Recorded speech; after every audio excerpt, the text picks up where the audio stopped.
What's up, guys, and welcome back to my reading journey. Hope you're all doing fine. And let's move on and continue with the sixth part of Meditations by Marcus Aurelius. So let's begin.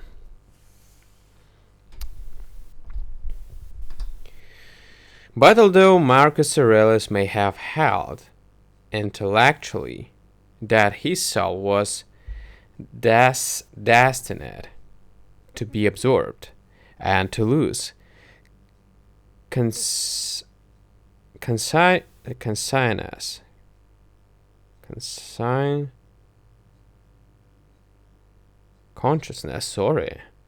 of itself. There were times when he felt, as all who hold it must sometimes feel, how unsatisfying is such a creed. Then he gropes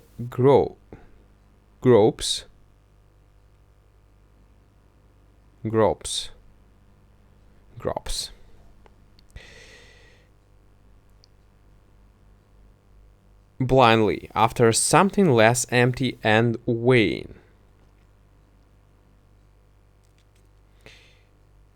Thou hast taken ship, he says. Thou hast sailed, thou art come to land.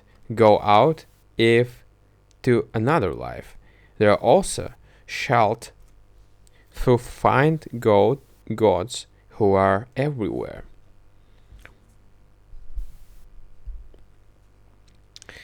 There is more in this than the assumption of a rival theory of argument's sake.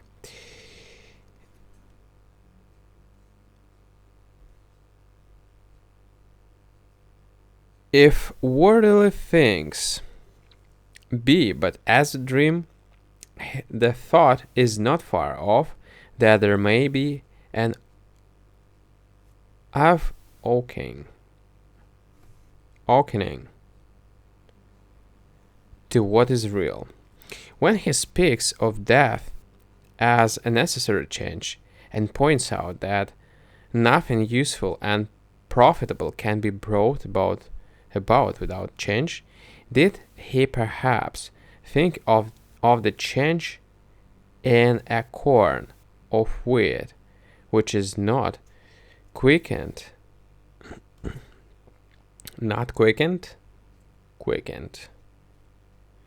except it die? Nature's marvelous power of recreating out of corruption is surely not confined to bodily things. Many of his thoughts sound like far-off echoes of St. Paul, and it is strange, indeed, that this most Christian of emperors has nothing good to say of the Christians. To him they are only sectaries, violently and passionately set upon opposition. Profound and philosophy, these meditations certainly are not. But Marcus Aurelius was too sincere to see the essence of such things as came within his experience. Ancient religions were, for the most part, concerned with outward things. Do the necessary rites, and you propitiate the goods.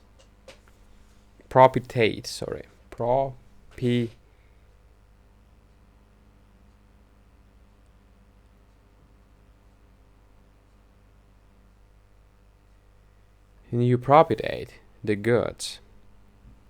And these rites were often trivial, sometimes violated right feeling or even mortally, even when the gods stood on the side of righteousness.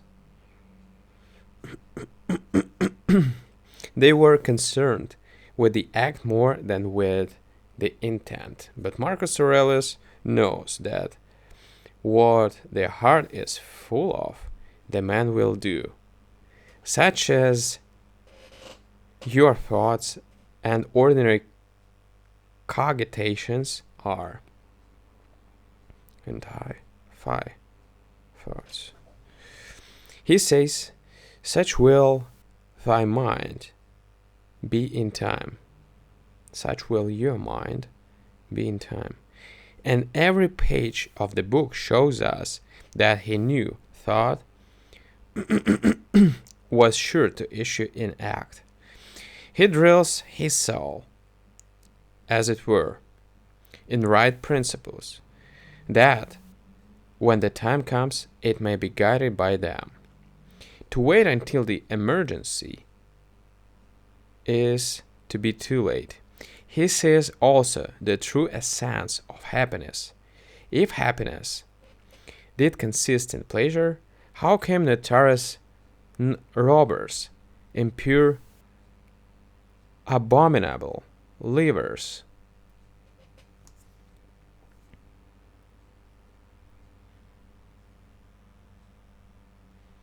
impure, abominable livers,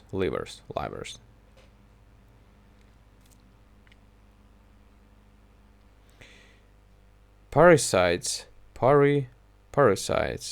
and tyrants, in so large a measure to have their part of pleasures. He who had all the world's pleasures at command can write thus, a happy lot and portion is good inclinations of the soul, good desires, good actions. By the irony of fate, this man, so gentle and good, so desirous of quiet joys and mind free from care, was set at the head of the Roman Empire when great dangers threatened from east and west. For several years he himself commanded his armies and in chief. In camp before the Quadi, he dates the first book of his meditations and shows how he could retire within himself amid the coarse clangor within himself.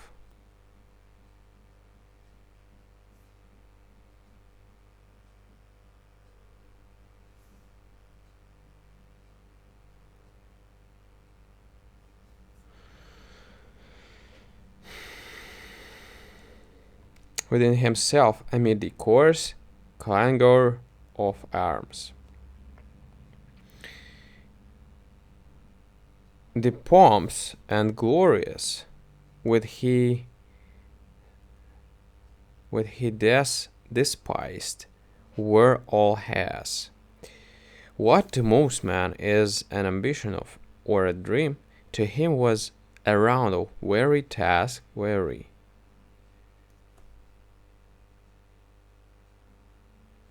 What to most men as an ambition or a dream, to him was a round of weary tasks, which nothing but the stern sense of duty could carry him through.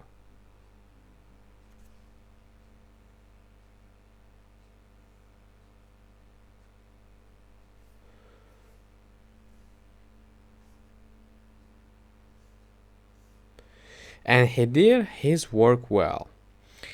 His wars were slow and tedious, but successful.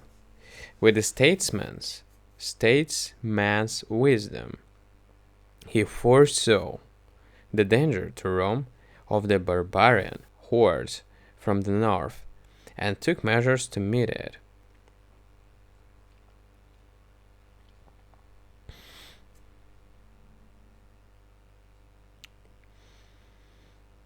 as it was his settlement gave 2 centuries of respite to the Roman Empire.